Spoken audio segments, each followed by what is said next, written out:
नमस्कार दोस्तों, आपका अपना YouTube channel Shiv Kumar sir by chemistry at Shri Krishna school mandate पर हार्दिक स्वागत है। बच्चों, प्लस वन का टॉपिक जो हमारा चल रहा था ना, उसी से आगे आज पढ़ेंगे। ठीक है, हमने प्लस वन जो टॉपिक यूनिट के अंदर पहले यूनिट के अंदर कुछ टॉपिक आपके सामने पहले पढ़ा चुके हैं। उसमें कौन कौन से टॉपिक आपने कर लिए, उसमें से सबसे पहला टॉपिक आपने पढ़ा था मोलरिटी, मतलब आप टॉपिक ये था express concentration of solution. Express concentration of solution के अंदर आपने कौन कौन से पढ़ा था? फर्स्ट पढ़ा था हमने क्या कि मोलरिटी, सेकंड पढ़ा मोलरिटी, थर्ड था आपका मोल फ्रैक्शन और फोर्थ था नॉर्मलिटी। तो हमने चार प्रॉपर्टी पढ़ी थी। उससे आगे वो जो कंटिन्यू करते हैं ना, नेक्स्ट जो प्रॉपर्टी है ना हमारी पांचवी, वो कौन सी है? फिफ्थ वो है हमारी पीपीएम। पीपीएम पीपीएम बच्चों क्या होता है? पार्ट्स पर मिलियन। जो क्या पढ़ रहे टॉपिक देखो 11th ना, 11th का जो यूनिट 1 है, यूनिट 1 11th की यूनिट 1, उसके अंदर जो टॉपिक आपने फर्स्ट वीडियो में पढ़ी थी, ठीक है पिछले वीडियो में, तो उससे आगे जो ना फिफ्थ जो आपकी प्रॉपर्टी वो पढ़ रहे हो पीपीएम। पीपीएम फुल एब्रिविएशन क्या होता है? पर मिलियन, पार्ट्स पर मिलियन, पार्ट्स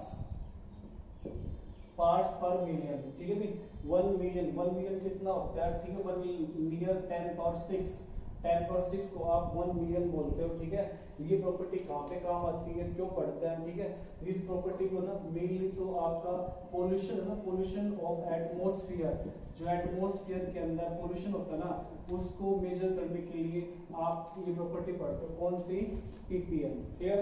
दूसरा आपका बहुत ही ज्यादा वेरी डाइल्यूट सॉल्यूशन हो, वेरी डाइल्यूट सॉल्यूशन है, उसके लिए भी आप पीपीएम अप्लाई कर सकते हो। अब पीपीएम की डेफिनेशन क्या होती है? पीपीएम होता हमारा क्या कि number of parts of solute, ठीक है, dissolve number of parts of solute dissolve in 1 million parts of solution. जो नंबर ऑफ पार्ट्स है, ठीक है, या अमाउंट ऑफ पार्ट्स जो भी सॉल्यूट का वो डिसॉल्व हो 1 मिलियन 10 पावर 6 पार्ट्स सॉल्यूशन के अंदर, उसको आप पीपीएम बोलोगे। तो इसके ऊपर बच्चों न्यूमेरिकल भी है। ठीक है, न्यूमेरिकल के लिए आपको फॉर्मूले की जरूरत पड़ेगी। इसका फॉर्मूला क्या होगा? मान लो हमारे पास है ना कोई सॉल्यूट है, सॉल्यूट ए, ठीक है, इसके लिए पीपीएम क्या होगा? पार्ट्स पर millions of A is equal to mass of A divide by total mass of solution into 10 power 6। ये आपका इसका फार्मूला होगा। कोई भी न्यूमेरिकल्स आता है तो वहां पर आप इसकी वैल्यू पुट करोगे और वहां से हम न्यूमेरिकल सोल्व कर लेंगे। तो बच्चों देखो पांचवी जो प्रॉपर्टी पढ़ी वो कौन सी है? पीपीएम है। पीपीएम मतलब पार्ट्स पर मिलियन, पार्ट्स पर मिलियन भी हो सकता है आपका। ये पोल्यूशन ऑफ एटमॉस्फेयर मेजर करने काम आता है। वेरी डाइल्यूट सॉल्यूशन भी अप्लाई होता है। डेफिनेशन क्या होता है? Number of parts of solute है ना, वो डिसॉल्व प्रेजेंट हो 1 मिलियन पार्ट्स ऑफ सॉल्यूशन के अंदर। सॉल्यूट कोई ए है, सॉल्यूट ए, उसके लिए क्या होता है? Ppm of A, mass of A divide by total mass of solution into 10 power 6, वो आपको क्या कहलाएगा? पीपीएम कहलाएगा, पार्ट्स पर मिलियन। ठीक है, तो यहां तक आपको समझ में आ गया होगा। नेक्स्ट इससे अगली जो प्रॉपर्टी हमारी वो कौन सी है? हमने मोल फ्रैक्शन पढ़ लिया था, स्ट्रेंथ पढ़ ली थी, स्ट्रेंथ और मास फ्रैक्शन शायद ये भी कर लिया था आपने। ठीक है, इसमें एक दो ये न्यूमेरिकल के लिए आपके पास फार्मूले होते हैं। क्या? जो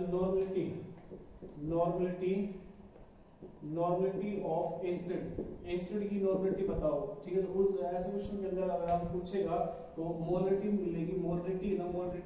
मोलरिटी को आप किससे मल्टीप्लाई करोगे? बेसिसिटी से। अगर मोलरिटी को आप बेसिसिटी से मल्टीप्लाई कर दोगे ना, तो हमारी नॉर्मलिटी आ जाएगी, नॉर्मलिटी। और दूसरा हमारे पास है नॉर्मलिटी ऑफ बेस। अगर नॉर्मलिटी ऑफ बेस निकालना तो क्या आएगा? Molarity into acidity, molarity into acidity.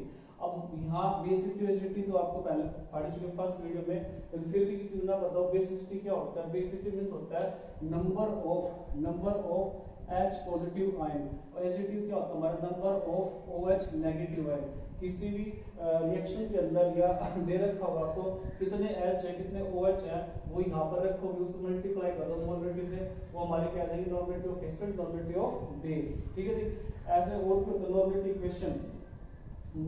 Equation मान लो तो आपके पास है ना एक नॉर्मेटिव देते हैं, दूसरी पूछ ले तो क्या फार्मूला है, n1v1 is equal to n2v2। ठीक है, तो यहाँ पर जैसे n1v1 n2v2 है क्या, n1 है ना, n1 वो क्या हमारे पास इनिशियल नॉर्मेटिव, n1 हमारे पास इनिशियल नॉर्मेटिव और n2 क्या हमारे पास फाइनल नॉर्मेटिव, v1 क्या होगा हमारे पास इनिशियल वॉल्यूम और v2 और v2 वो हमारे पास क्या है फाइनल वॉल्यूम। सिमिलरली अगर आप नॉर्मेटिव इक्वेशन ऐसे ही अगर हमारी दूसरी पार्ट हम क्या मोलरिटी इक्वेशन,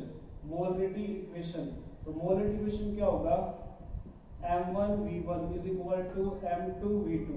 ठीक है, तो यहाँ से भी नीचे अगर n1 n2 भी आपके पास मिल सकता है तो यहाँ पर वो सेम है जो पहले आपने यहाँ पर डिस्कस कर लिया कि m1 है ना, m1 initial molarity, m2 final molarity, v1 initial volume, v2 final volume, n1 और n2 के number of coefficient in balance equation जो आपके न्यूमेरिकल्स होंगे ना उसमें इक्वेशन जो बना होगा उसमें n1 n2 वैल्यू। ठीक है, तो इस तरीके से आपको यहाँ तक क्लियर हो गया होगा। सब क्लियर है? यस। नेक्स्ट देखो, अब आप इससे आगे नेक्स्ट पढ़ते हैं मोल कॉन्सेप्ट। तो मोल कॉन्सेप्ट पढ़ने के लिए बच्चों आपको ना पहले बेसिक पता होना चाहिए, बेसिक कि मोल कॉन्सेप्ट ना मोल की मीनिंग क्या होगी। तो नेक्स्ट टॉपिक हमारा ना मोल कॉन्सेप्ट है और इसके सारे न्यूमेरिकल्स ना वेरी इंपॉर्टेंट आपके ना कंपटीशन एग्जाम में पक्का आता है, एक या दो क्वेश्चन पक्का पूछता है मोल कॉन्सेप्ट। तो मोल कॉन्सेप्ट है ना, मोल कॉन्सेप्ट में सबसे पहले छोटी सी बात है मोल। What is mole? आप एक बार पूछ ले तो मोल क्या होता है, तो मोल है ना, मोल हमारा होता है नंबर ऑफ काउंटिंग पार्टिकल्स। ठीक है, किसके बराबर हो number of counting particles? Avogadro number कितना होता है 6.023 10 पावर 23 6.023 10 पावर 23 पार्टिकल। ठीक है नहीं, पार्टिकल्स का होता है आपके पास एटम, मॉलिक्यूल्स, आयंस। आपसे कुछ भी पूछे तो पार्टिकल्स इसकी जगह रखोगे वो आपको आ जाएगा Avogadro number of particle, Avogadro number of atom, उनकी संख्या आ जाएगी संख्या। अब ये जो वैल्यू थी ना, ये वैल्यू किसने ली थी? एक साइंटिस्ट था अवोगाड्रो, उसने बताया कि ये जो वैल्यू होगी ना इस वैल्यू के बराबर जो भी संख्या आएगी ना उसको आप क्या बोलोगे 1 मोल। तो बच्चों ये वैल्यू बहुत बड़ी है, इसको खोल के लिखे ना 6023 और ऊपर देखो 23 है, 23 मतलब 23 0 है, 23 0 और ये वैल्यू बहुत बड़ी हो जाएगी। इतनी बड़ी वैल्यू होगी, इतनी बड़ी कि अगर इतने रुपए आपके पास हो ना तो नॉन स्टॉप 11 साल लग जाएंगे काउंट करने में आपको, दिन रात अगर आप इनको काउंट करोगे तो बहुत बड़ी वैल्यू हो जाएगी। 23 है, ये बहुत बड़ी वैल्यू होती है। ये इस वैल्यू को ना एक मोल बोलते हैं, 1 मोल। ठीक है जी, क्लियर? अब मोल है ना, मोल कॉन्सेप्ट पढ़ने के लिए ना अलग अलग आपके यहाँ पर डेफिनेशन बढ़ेगी, अलग अलग टॉपिक है। जैसे कई बार कहेगा define mole, calculate number of moles. तो सबसे पहला इसका जो फॉर्मूला होता है ना, देखो मोल को आप दिखाओगे स्मॉल n से। ठीक है, स्मॉल n से डिनोट करते हैं। ये क्या होता है? गिवन मास को दिखाएंगे W से, डिवाइड बाय मोलर मास। ठीक है जी, तो मोलर मास को डिनोट करेगा किस बच्चों? m से। ठीक है, m से। तो W और m या अलग अलग given mass upon molar mass. अब इसके कोई मान लो कि आपको न्यूमेरिकल देते हैं, जैसे क्वेश्चन ये आ जाएगा पास calculate number of moles in 25 या 23 ग्राम ऑफ सोडियम एटम।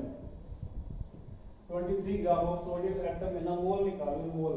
तो बच्चों कैसे निकालेंगे? देखो यहाँ से ना जो मोल निकालेंगे मोल क्या होगा हमारा कि गिवन मास कितना रखा आपको 23 ग्राम और इसका जो मोलर मास है या एटॉमिक मास है सोडियम कितना होगा 23, इसको इससे करोगे तो कितना 1 मोल आएगा 1 मोल। इसी तरीके से आप और भी न्यूमेरिकल्स है इसके वो करके देखना, प्रॉब्लम आए कोई तो पूछना। सेकंड है ना, इसके अंदर क्या आता है हमारे पास, कई बार न्यूमेरिकल पूछेगा मोल के अंदर नंबर ऑफ पार्टिकल्स से क्या रिलेशन है मोल का। तो इसके अंदर देखो कैसे इसको दिखाओगे आप। सेकंड है नंबर ऑफ पार्टिकल्स के अंदर इन टर्म्स ऑफ नंबर। ठीक, इन टर्म्स ऑफ नंबर तो इन terms of number in term में आप बताओगे ना मोल को, तो क्या होगा देखो, mole n is equal to number of particles को दिखाएंगे हम n से, number of particles n divide by Avogadro's number को दिखाओगे आप किससे, n नॉट से। तो इन दोनों को जो रिलेशन है ना ऐसे और इसको आप कर सकते हो क्या, n is equal to n by n not, ठीक है जी, n is equal to n by n not. इस फार्मूले से कोई भी नंबर ऑफ पार्टिकल्स निकालना हो, मान नंबर ऑफ पार्टिकल्स निकालना n, क्या करेंगे n इंटू n नॉट, तो यहाँ से नंबर ऑफ पार्टिकल्स आप निकाल सकते हो। यहाँ पर आप दो फार्मूले पढ़ लिए, पहला था मोल क्या था हमारे पास ये, दूसरा मोल ये था, इन दोनों को आप बराबर कर सकते हो। कई न्यूमेरिकल ऐसे आएंगे number of particle given mass का रिलेशन आपको से पूछ ले, तो इन दोनों को जब बराबर करोगे ना तो देखो कैसे करेंगे भाई, n is equal divide by n not, divide by क्या आएगा आपके पास w अपॉन n। तो ये पहला वाला जो था ना फर्स्ट वो आपने यहाँ लिख दिया, सेकंड जो पढ़ा आपने सेकंड इसके बराबर लिख दिया, तो दोनों बराबर ही है ना। तो यहाँ से आप निकाल सकते हो n नंबर ऑफ पार्टिकल निकालना हो, अगर नंबर सबको मालूम ही है, ठीक है, w गिवन मास या मोलर मास, और n नॉट जो नंबर ऑफ पार्टिकल्स है वो ये होता है 6.023 10/23। अगर ये न्यूमेरिकल पूछे आपसे तो ये सीधी सी बात है, आपको वैल्यू पुट करके आंसर यही आएगा, आंसर दूसरा नहीं आएगा, ठीक है जी। तो दो हो गए। तीसरा जो मोल होते हैं इन टर्म्स ऑफ गैस, जो है इन टर्म्स ऑफ वॉल्यूम, तो वो क्या होता है देखो, तो एट एसटीपी एनटीपी दो कंडीशन होते हैं जो आप कभी सुन लो, एसटीपी और एनटीपी, स्टैंडर्ड टेंपरेचर प्रेशर या नॉर्मल टेंपरेचर प्रेशर कंडीशन। तो इसके ऊपर जब आप करोगे ना इन टर्म्स ऑफ, थर्ड है इन टर्म्स ऑफ वॉल्यूम, तो इसमें क्या होता है, मोल इज इक्वल टू जो वॉल्यूम होगा ना, वॉल्यूम उसको आप लोगे कितना लोगे, 22.4 है, 22.4 लीटर, ठीक है, वॉल्यूम ऑफ गैस। और सबसे इम्पोर्टेंट बात एट एसटीपी या फिर एनटीपी क्या होता है, स्टैंडर्ड टेंपरेचर प्रेशर और normal temperature pressure. Standard temperature कितना लेते हैं 273 केल्विन, और स्टैंडर्ड प्रेशर कितना लेते हैं 1 atm, ठीक है, 1 atm। नॉर्मल टेंपरेचर भी बोल सकते हैं इसको आप, नॉर्मल टेंपरेचर ये होता है आपका, और नॉर्मल प्रेशर इसके बराबर 1 atm। वन बार अगर थोड़ा कुछ अलग चेंज होगा तो ये वैल्यू चेंज होगी, 22.7 लीटर हो जाएगा आपका।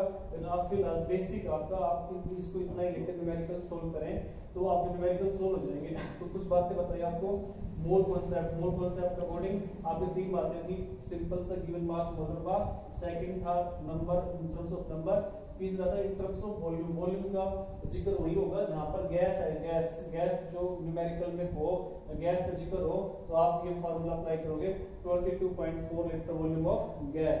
इससे जो आगे एक छोटी सी डेफिनेशन और आती है आपकी, define empirical formula,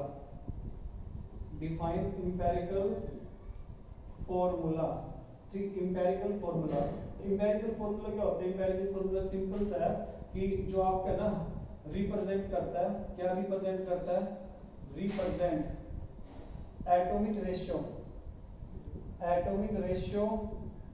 of element. जो एलिमेंट है ना उनका जो एटम है ना उनका जो रेशियो रिप्रेजेंट होगा ना उसको बोलोगे आप empirical formula, represent atomic ratio of element. जैसे मैं आपको एग्जांपल दूं या आपसे पूछ ले क्वेश्चन कि इंपेरिकल फार्मूला ऑफ ग्लूकोज क्या होगा। अब ग्लूकोज का पहले मॉलिक्यूलर फार्मूला बताओ क्या होता है, C6H12O6, ये होता है हमारा ग्लूकोज, C6H12O6, ठीक है जी। अब इसके इंपेरिकल फार्मूला लगाएंगे ना, निकाल लो, रेशियो निकाल लो, क्या है empirical formula, ER is equal to 6C और H2 और O1 मतलब CH2O, ये आएगा इसका इंपेरिकल फार्मूला। और मॉलिक्यूलर फार्मूला पूछे तो ये आएगा आपका, ठीक है। तो जो इंपेरिकल फार्मूला होता है ना वो आपको सिंपल एटॉमिक रेशियो, और आपसे पूछ डिफाइन मॉलिक्यूलर फार्मूला, तो मॉलिक्यूलर फार्मूला क्या होता है, ट्रू फार्मूला, ठीक है। तो ट्रू फार्मूला जो आपके नंबर ऑफ कोएफिशिएंट है ना इनके साथ आएगा ना वो हमारा ट्रू फार्मूला होगा, ठीक है। अब इसमें आ जाता है कि न्यूमेरिकल्स आते हैं, calculate empirical formula, empirical formula calculate करो या कैलकुलेट मॉलिक्यूलर फार्मूला। तो इंपेरिकल फार्मूला निकालने के लिए ना आपको कुछ बातें ध्यान रखनी पड़ेगी, क्या, कैलकुलेशन और इनके न्यूमेरिकल करके देखना बच्चों, आ जाएंगे आपको, नहीं आते पूछना। कैलकुलेशन ऑफ एम्पिरिकल फॉर्मूला, ठीक है जी, कैलकुलेशन ऑफ एम्पिरिकल फॉर्मूला। तो सबसे पहले ना इसमें देखो, सबसे पहले बात ये है कि गिवन जो गिवन परसेंटेज मास है ना, या परसेंटेज मास या mass percentage, given mass percentage, जो परसेंटेज दे रखा है 23%, 45%, मास परसेंटेज कन्वर्ट, उसको कन्वर्ट करना है, कन्वर्ट इनटू किसके अंदर, ग्राम के अंदर, convert given mass percentage into gram. जैसे इसमें आपको मैं एग्जांपल दूं, मान लो कहते हैं कि 24% दे रखा है आपको कुछ ए, ठीक है, तो इसको आप 20 ग्राम ए इस तरीके से लिखेंगे। सेकंड वही है, अभी थोड़ा पहले पढ़ा आपने मोल, और मोल निकालना पड़ेगा, मोल, तो मोल निकालने के लिए वही है गिवन मास और मोलर मास, ठीक है जी। तो यहाँ पे दो बातें क्लियर होगी। पहले की परसेंटेज, जरूरी परसेंटेज मिले आपको सीधा भी दे सकता है, अगर परसेंटेज में हो तो आपको उसको ग्राम में लेके जाना पड़ेगा। तीसरा जो आएगा मोल, दूसरा आएगा मोल, तो मोल आपके सामने, तीसरा आएगा ना वो क्या हमारा simple molar ratio, simple molar ratio of atom. इसमें क्या होगा, जो आप मोल निकालोगे ना, मोल निकालोगे, उस मोल के अंदर आप क्या करना है, जो भी स्टेप के अंदर आएंगे ना, जो आपका सबसे छोटी वैल्यू, सबसे छोटी वैल्यू से आप डिवाइड करोगे, मतलब डिवाइड बाय लिस्ट वैल्यू, जो भी वैल्यू आएगी ना, आप इसको न्यूमेरिकल आपको करवाएंगे तो न्यूमेरिकल नाम समझ जाओगे। डिवाइड बाय लिस्ट वैल्यू, सब छोटी वैल्यू से आपको उसको डिवाइड करना पड़ेगा। और फोर्थ बच्चों इसमें क्या, simplest whole number ratio, simplest whole number ratio. इसमें क्या होल नंबर, ध्यान रखना होल नंबर, तो जो भी चीज है ना उसको आप होल नंबर में लेके जाओगे। जैसे मान लो 1.9 है, 1.9 कोई वैल्यू आई आपकी कैलकुलेट करने के बाद में, तो डिवाइड किया था ना लिस्ट वैल्यू से, लिस्ट वैल्यू की चलोगे और जो भी आ रही ना, जो 1 है 2 है 3 4, उन सभी को लिस्ट वैल्यू डिवाइड करोगे और जो वैल्यू आएगी ना उसमें से आप उसको सिंपलेस्ट होल नंबर में जाओगे नेक्स्ट स्टेप में। तो 1.9 इसका क्या होल नंबर कितना, 2 के बराबर लेना आपको, ठीक है। तो अगर बाय चांस याद है 1.5, तो फिर इसको 2 नहीं लेना, फिर इसको ऐसे इंटीजर से मल्टीप्लाई करना है, ये होल नंबर में कन्वर्ट हो जाएगा। अगर 2 से कर देंगे, 1.5 को मल्टीप्लाई कितना 3 आ जाए 3। तो इसमें दो बातें ध्यान रखनी है, अगर पॉइंट के नियर 1.8 है तो भी अप्रोक्सीमेटली 2 ले सकते हो आप। 1.5 है ना, तो इसको आप क्या करोगे, ऐसे इंटीजर से मल्टीप्लाई करो कि वो है ना होल नंबर में कन्वर्ट हो जाए, ठीक है जी। और फिर इसके बाद फिफ्थ आता है, फिफ्थ हमारा फिफ्थ क्या आएगा लास्ट में, ये right empirical formula, right empirical formula. जो भी आएगा ना यहाँ से कैलकुलेट करने के बाद में, मान लो ए बी सी, ठीक है, रेशियो के अंदर, तो ए की वैल्यू 1 आई, बी की वैल्यू 2 आई, 3 आई, तो इसका आप एम्पिरिकल फॉर्मूला बना दो, क्या आएगा AB2C3, AB2C3। जो सिंपल रेशियो ऑफ एटम्स है ना वो आएंगे आपके, ठीक है। तो सिंपल रेशियो ऑफ एटम्स, तो यहाँ तक आपको जो करवाया ना एम्पिरिकल फॉर्मूला से समझ में आ गया होगा। ये सिर्फ आपको स्टेप टू स्टेप लिखवाया, इससे आप न्यूमेरिकल करके देखना, नहीं आए ना तो दोबारा से पूछना, ठीक है। कुछ पढ़ते रहना, अपनी पढ़ाई कंसंट्रेट करें, आपके ना सिलेबस उतना ही रहेगा। और दिन है ना, दिन कम हो गए तो +1 का सिलेबस भी जाता है, ठीक है। तो थोड़ा सा उस पर ध्यान देकर पढ़ोगे, जब +2 में काम आएंगे और कोई ना कोई टेस्ट कंपटीशन टेस्ट हो जाता है ना, तो +1 का 70% आता है, 70%, और +2 का कितना आता है 30%। तो +1 को ज्यादा फोकस करें, +1 को। और इसके जितने भी एनसीईआरटी क्वेश्चन है, एनसीईआरटी लाइन है ना, वो पढ़े। आपको कोई प्रॉब्लम आए तो आप भेज सकते हो, ठीक है जी। नमस्कार।